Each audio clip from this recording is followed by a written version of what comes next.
In this video, we're going to cover my arsenal on the present day, what airsoft replicas I have left, and I'm going to give a little story on each one. I started doing something like this with E-Rock at Trifecta Airsoft, but I want to go through some of it. It's probably going to be multiple parts because there is a lot of stuff to go over. So let's get into it.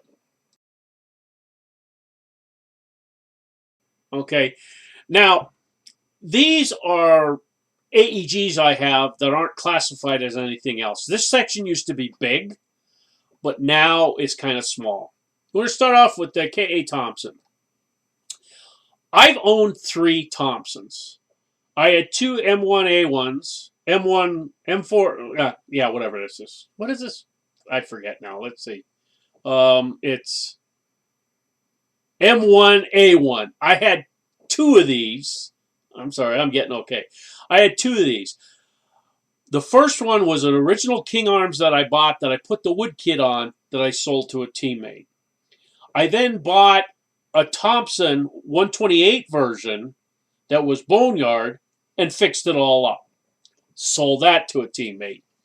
This was another boneyard that I got that didn't work at all. Went through the gearbox, fixed it all up, and got it going again. I went out and I found a 1950 wood set for a Thompson. It's a real wood front grip, and a real wood stock. It still has the original polymer grip on there. I've just highlighted it with some shoe polish and brushed it off. But the bolts for the front grip fit, put them right in, no problem. The bolts on the stock fit, no problem too. But there was no way to get the wire through the stock. What I had to do is I took the brass end off, and I drilled out the oiler hole, and I drilled with a Forstner's bits that I had all the way through the stock, and then I drilled down through the stock from the top down to allow brand new wiring to come down through there. So I have this wire to the rear. You have to take off the brass end plate to put the battery in there, but it'll fit any size battery now.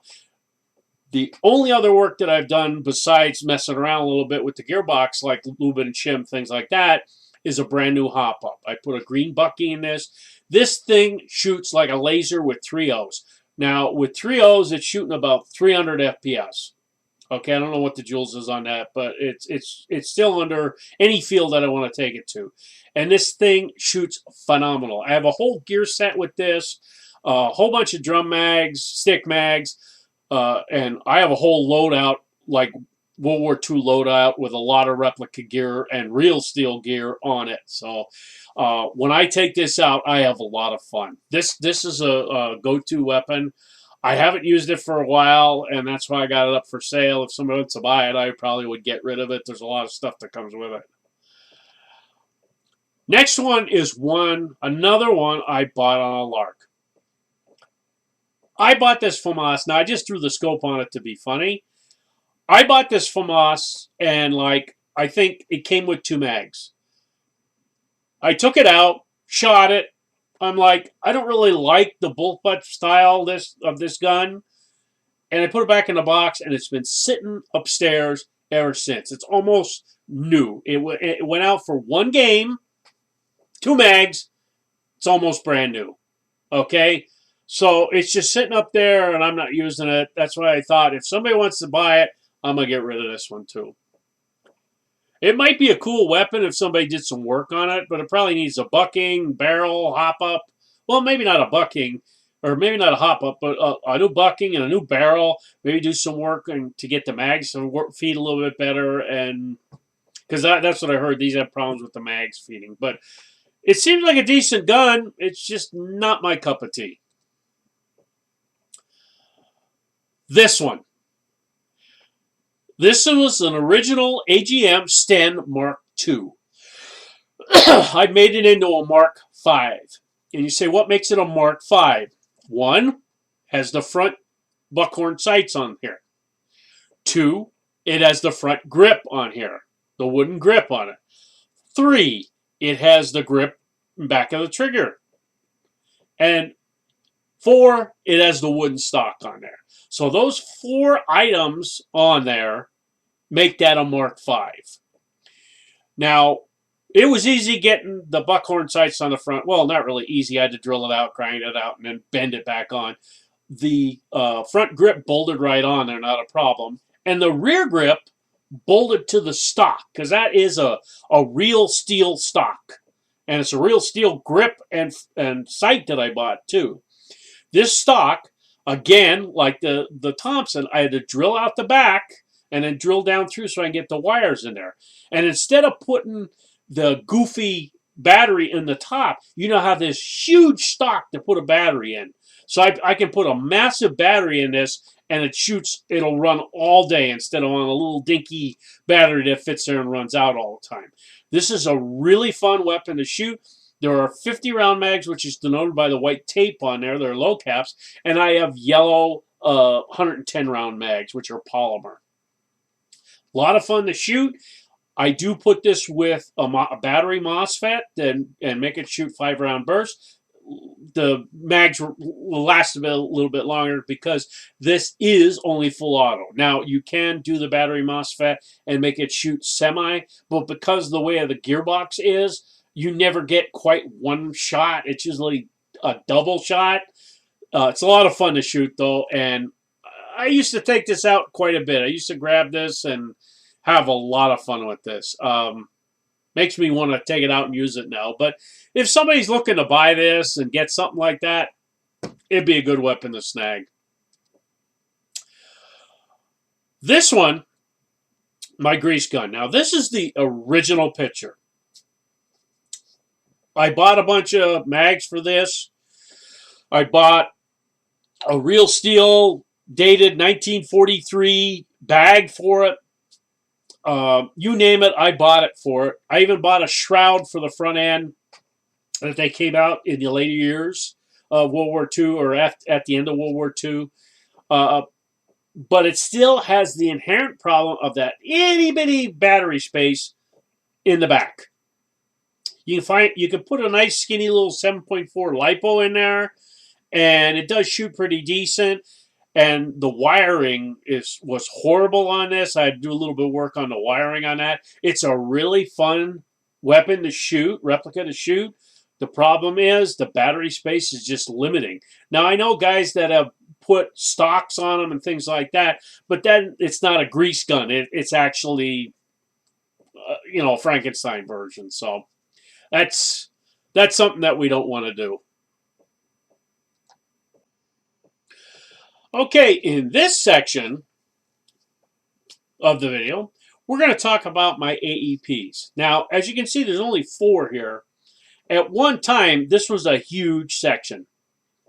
I had all kind of AEPs. I had, all the Sia versions from like the 121 all the way up to the 126 and the new ones. I had I only have 2 MAC-10s listed there, but I had 4. I had an MP7. I had little Scorpions. I had a couple of those.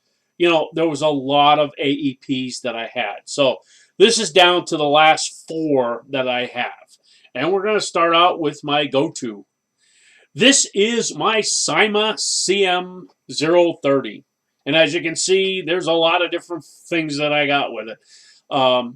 What you see underneath the barrel there is a little 40-round little mini grenade launcher, and what the big can on the front of that is, that's one of those flash hiders that flash. It's a tracer or a flash. That's a new housing for it. The original housing is one of the other pictures right there. I have 100-round mags for it, and this runs off micro 7.4 batteries. This has a new tight bore barrel in there, new bucking. I've done a little bit of work on it. It still only shoots about 200 FPS, but this is so much fun to shoot. And during the cold winter, this thing is a go-to. You never have a problem. 26 round small mags. I have 3 200-round mags. So I have plenty of ammo to be shooting at people. This is an excellent weapon. Sometimes they're hard to come by now, and I know Sia has released a new version of it, but if you pick up one of these, it is very lightweight, fits in a Glock holster, works like a champ. This is my go-to. I really like this a lot. Now, this next one was a recent purchase. It's SIA, what I call SIA Blue Aep. It basically is the same mechanism as the CM30. The only gotcha on this is it has a MOSFET and a longer 7.4 LiPo battery, where my CM30 has a 300 mAh battery. These are 650 mAh batteries, which means you get a little bit more length shooting out of them. This thing takes the same mags. It shoots pretty decent. I checked it all out. It shoots fine. Still only shooting about 205. It's a little bit higher FPS, not much. They said 210 on the website. Mine shoots about 205 with 2.0s. They're decent. They got good range, and it's a reasonably priced new pistol. Now there's a Cyma version and there's this version, and everybody said this version is skinnier and will fit in Glock holsters like the CM30 does. This is a little heavier than my CM30, but it is skinnier on the top, so I can see where it would fit in a Glock holster. So if you're looking for another AEP, this is the one to get. I think people would really like this one. And it comes with a battery with it. I ordered an extra battery, and I have extra mags, so I don't have to worry about that. These next two are broken. I have them listed on the website, but this MAC-10 is a JG MAC-10. I did a mod on it to put an 8.4, well, 7.4 LiPo battery on it, but the gearbox just, like, went to hell. So I got it together with one mag. If somebody wants to buy it off me, I'll sell it for a song. I'd like to sell a pair of them. This is the other one. This is an actual TM version of it, also blowed up. I got a MAC-10 stock kit for it, and I put this front end on it, and I also did the LiPo mod. This was actually like a primary. Now, the TM shot like 280 with 2.0s. Okay. I was using this with 2.5, getting about maybe 225, 230 out of it. It's got a pretty decent rate of fire with a 7.4 LiPo on it, but it just got outranged and everything when I took this to use this at a local indoor arena. You'd be better off with a pistol or something with a little higher, like better trigger response. A lot of fun, but it is an original TM, but the original gearbox has got problems, so I'm trying to get rid of it. I'd like to sell all the MAC-10s and get rid of them to somebody looking for some parts. You know, that would actually be a good thing. Next section is launchers. Now, these launchers can be anything from, like, they're all using the 40mm grenade shell or similar. And this first one, if you see the check mark, that means, I think I missed one here somewhere. Yes, I did. I forgot to show something on one of the last times. The Mg08, the Emplacement Gun. And I just thought about this as we were doing it.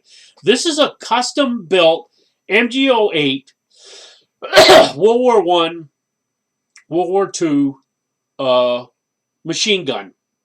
Has an M249 gearbox. This is something that Caleb Tucker wants to buy off me. It was built by Kill Bucket out of California. Put a real wood stock, comes together. Really impressive weapon. 1,200 round drum mag with the battery that's inside the drum mag. It flips open just like that as a charging handle, whole 9 yards. This is a really good weapon. I only shot it once. It didn't feed that well.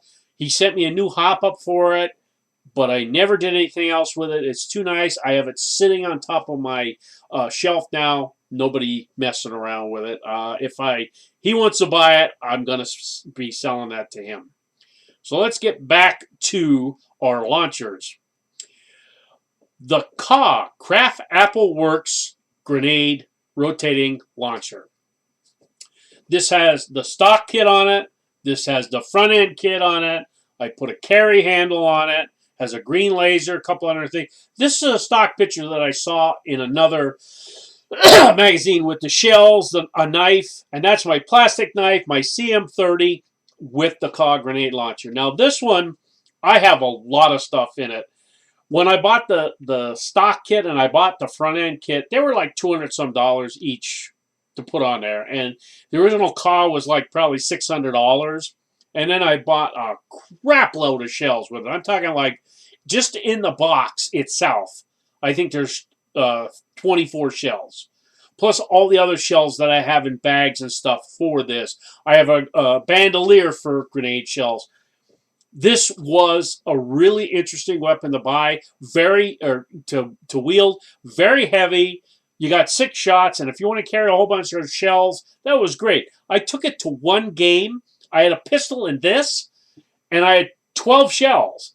And I'm like, bang, bang, bang, got 6 shells. Bang, bang, bang, got the 6 shells. Okay, it's useless now. I'm using my pistol the rest of the time until I reload all the shells, gas them up again, and go back out. So it is a good thing to have as a conversation piece and use in a short game maybe, or CQB in setting or something like that. But as far as a use it all day type weapon, it's kind of heavy, it's big, it's clumsy in this configuration. The short ones that ICS makes now, and they're little, they're light, and everything like that, you could strap that one on your back. It'd probably be fine to use. Next one is something I made up for a game. These are dual mortars. What I did, I made the 2 different colors so you could know what was what. And if you notice the black ones, they have the whistle Nerf footballs on them. So when they got shot out, they would go and land. Now, what fires out is the football. The whole black thing doesn't shoot out, only the football on the end. The red one, only the red stomp rockets on the end fires out. And what you would do is you would put a grenade shell in the end, high-capacity Mad Bull grenade shell, and you'd drop it in the tube. It would hit the pin at the bottom. It would go poof. It would pop it out. The football or the stomp rocket would fly out, come out, and land. These would go 100 to 200 feet depending on the elevation and the amount of gas you put in. I built these for a game. We used them twice, I think. That was it. They're a lot of fun. And the attack one is supposed to be the way we're doing the game. The mortar one was set in a compound. It was in a fixed position. The attack one is one you found and you brought to an area and shot it at the attacking area. Area of effect type deal. You have to have a ref that knows what he's doing when we're using these. They were a lot of fun to the 2 games we used them at, but we haven't used them since. One of my first launchers was this Mad Bull you put it under a rifle that has a rail on the bottom, grenade launcher. It flips out to the side. You put the shell in. It's got a trigger system that you can pull. I actually had this on a gun. It made a grip on the bottom. It was so cool. You'd be running along and you could shoot a grenade shell off at somebody. You could put one grenade shell in there, have maybe one on your kit. You go poof, pop it out, put another one in there, poof, you can get 2 shots out on somebody. It was really cool. Having the grip, though, gave you more stability. It was a really cool thing, but this is all metal and it is heavy. So when you put this on the front of your gun, you need that grip to hold that up. I don't even think they make this one anymore, but it's a lot of fun to shoot, and I used it quite a bit. After I bought that one, I thought, oh, I'll buy one that it's just a Riz one. Now what this one is you press the button right in back of the little Mad Bull there, as you can see. This goes under your gun as well. You press this button, this thing slides forward, you put the shell in, you slide it back, and this little button toward the back here is what you press to shoot the grenade. It's lighter than the other Mad Bull shell system, with the grip. And you could hold this with your hand and it would work. But I always found it was a little tougher to press that button in rather than pulling a trigger. This was nice. I used this once in a while on a couple of guns that I had, but didn't really end up using it that much on anything. There was one gun that I had that I put the Mad Bull on the top and the bottom, so I had double grenade launchers. It was a lot of fun to have it for a game, but I took them off right away because it put a lot of weight on the top of the gun and the bottom. Now these are fun. This is actually the short version that I have of the S Thunder launcher. These are great if you want to carry this is all polymer too, and if you put the short little Sima makes, or I think is it Evike Matrix? Might be Matrix, makes a little short shell. You can put some BBs in them and put a little cap on the end of it, and you could have a little short mini launcher like this. It's great. This particular configuration that I have right here is a flare pouch that I put so I can mount the pistol in it, and it has a couple of short grenades in it as well. It's really cool to have it run in that, and this way you have a couple of grenades, and it's like a shoulder pouch for you. The opposite of that is the longer version of it. And I actually got a Kydex made that I could mount on my belt so I could clip this in like a pistol. What